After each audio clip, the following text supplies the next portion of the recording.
नमस्कार, इट्स रेवाज किचनमध्ये आपल्या सगळ्यांचं स्वागत आहे। तर आज आपण बनवणार आहोत डोसा, खोबऱ्याची चटणी आणि बटाट्याची भाजी। सुरुवातीला आपण खोबऱ्याची चटणी बनवूयात। खोबऱ्याची चटणी बनवण्यासाठी साहित्य: 1 वाटी खोबरं, अर्धी वाटी फुटाण्याची डाळ, चिंच, 7-8 मिरच्या, पुदिन्याची 4-5 पानं आणि कढीपत्ता, थोडेसे जिरे आणि पाणी घालून मिक्सरमधून वाटून घ्यायचं। वाटून झालेल्या मिश्रणासाठी फोडणी तयार करूयात। फोडणीसाठी तेल गरम करायचं आहे। गरम तेलात मोहरी, जिरे आणि कढीपत्त्याचे पाणी घालूयात। ही गरम फोडणी तयार केलेल्या मिश्रणामध्ये ओतून घेऊयात आणि थोडंसं हिंग पण घालायचं आहे।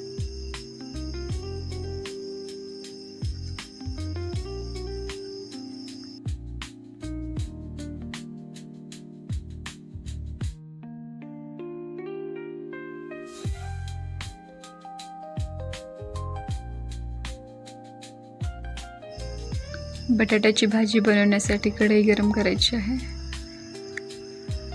गरम कढईत 4 चमचे तेल घ्यायचं आहे।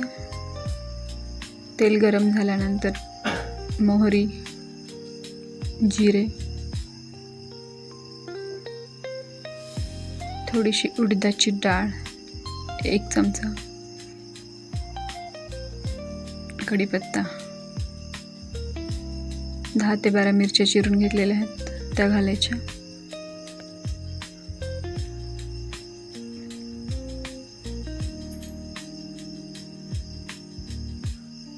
त्याच्यानंतर कांदा घालून कांदा लालसर होईपर्यंत परतून घ्यायचा आहे।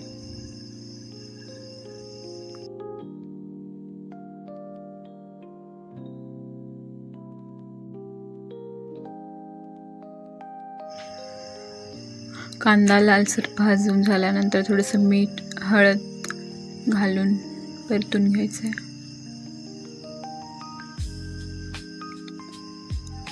त्यानंतर त्याच्यामध्ये उकडून चिरलेला बटाटा घालायचा आहे। हे सगळं मिश्रण व्यवस्थित परतून घ्यायचं आहे आणि एक वाफ घ्यायची आहे।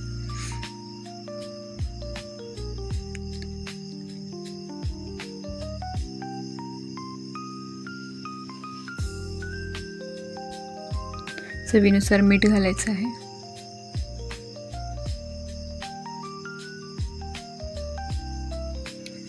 तयार झाली आपली बटाट्याची भाजी।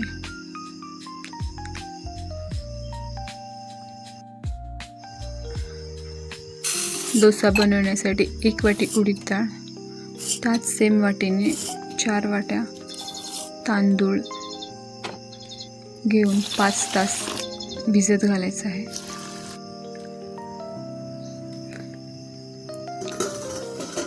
5 तासानंतर हे मिश्रण मिक्सरमध्ये बारीक वाटून घ्यायचं आहे।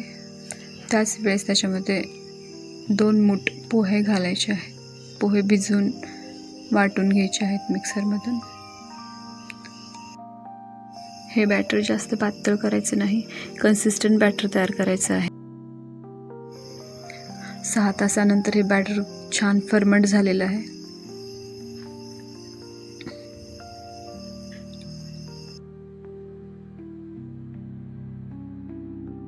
आंबून केलेला हा पदार्थ पचायला हलका आणि शरीराला ऊर्जा देणारा आहे।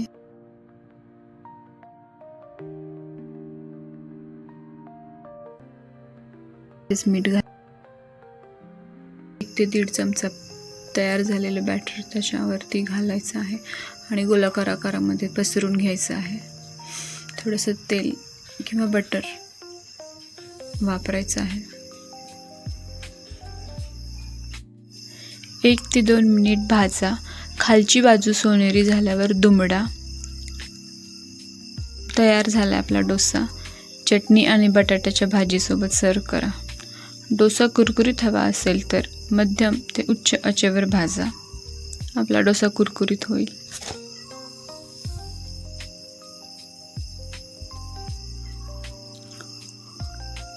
व्हिडिओ आवडला असेल तर चॅनलला सबस्क्राईब करा।